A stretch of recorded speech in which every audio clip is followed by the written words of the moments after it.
very quick game, and I think we've got some folks that can help us run, and I think they complement our existing core incredibly. Jade. Hey, how you doing? Jade Lawson with 7 News. Hi, First Jade. of all, nice to meet you. Nice to congrats meet you. on the draft night. Thank Two you. questions for you, and then I'll pass it on. The first question is, you guys had a lot of draft picks coming in. How do you plan on continuing to develop this kind of a lot of these rookies that are coming into the Mystics team? And then second of all, question is, I think I spotted Elena Deladon in the war room tonight. What was that like?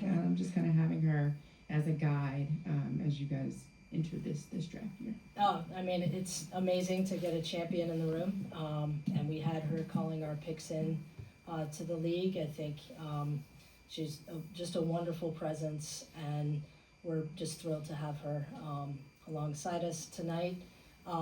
So that, you know, the question about development, like, it's precisely what we want to do. I think we've got players coming out who have a really, really long future ahead of them.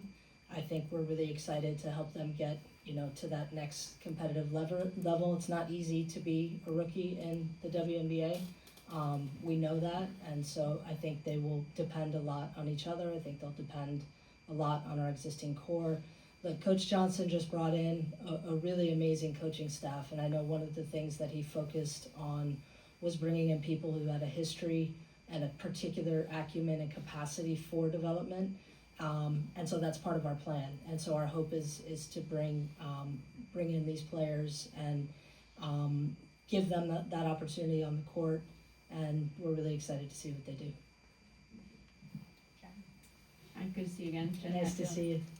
I got two for you, if I may. Just first of all, you know, what was it kind of like in your war room having 3 picks in the span of 4, like making decisions that quickly, you know, and you kind of being the first time doing this? So can you kind of take us behind the scenes and how that felt for you there?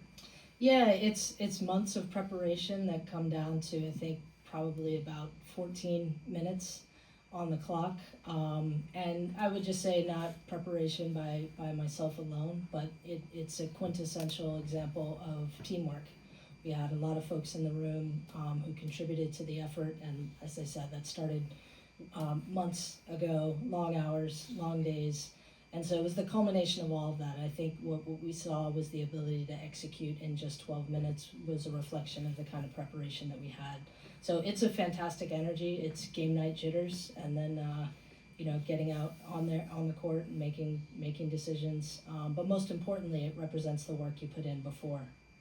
And then just as a follow-up, did you ever consider trading any of the first round picks, or was it always that you wanted to keep those 3 and kind of, you know, move them along in your organization together?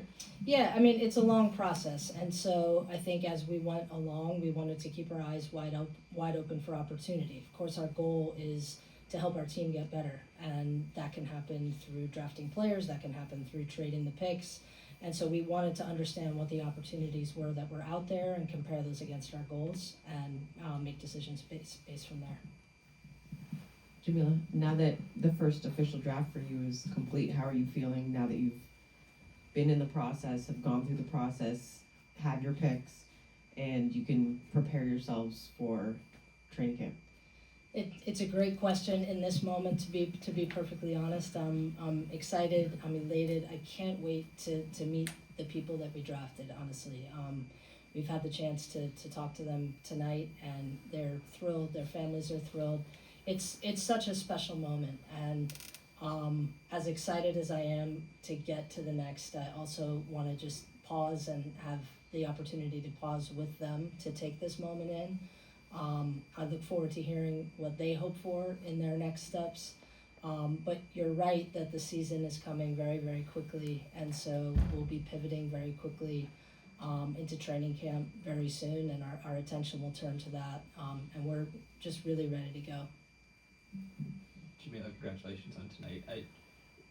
I know you just drafted these players, but in terms of your scope and your overall path that you want to lay forward for this franchise, how much did you accomplish what you guys wanted to accomplish heading into the night and setting the table for what's to come this year, the next, so on and so forth? Yeah, I think we're incredibly excited about the players that we brought in. I think we feel like we have in the energy that's coming in, just a lot of motor, a lot of people that are gonna be able to set a quick pace to the game. We brought in really smart players, and I think, you know, their ability to process the game, the way that's gonna show up and the way that's gonna show up to fans. Seeing a lot of ball movement, seeing players play off of one another, a lot of space on the floor. So I think it's gonna be an incredibly dynamic style of play. Hi, Jamila, Karita Parks, Double Take Sports. Hi, You- Karina. Hi. You talked about it just a little bit when you mentioned the fans, but just when you think about the draft picks tonight collectively, what do you think the fans have to look forward to? Yeah, I think there's gonna be just really an explosive dynamism to this group. You know, we've got in each of them, just like I said, just a real motor. I think they walk in the door and you can just feel their energy instantly. Saw that with Kiki when she was at Stanford, saw it at USC. Obviously in Georgia Amoore, wherever she goes, she's just a bundle of energy and just manages to pick the level of the game up wherever she is. And I think Sonia Citron just does everything and is happy to do everything, you know, quietly. We think she's pretty loud in the way that she moves, and the versatility and the range in her game is really exciting. Yeah, Jamila, the trade that you guys made, getting a first rounder next year for Carly, how did that come together? And, you know, was that something you guys had sort of been trying to do, add a pick for next year?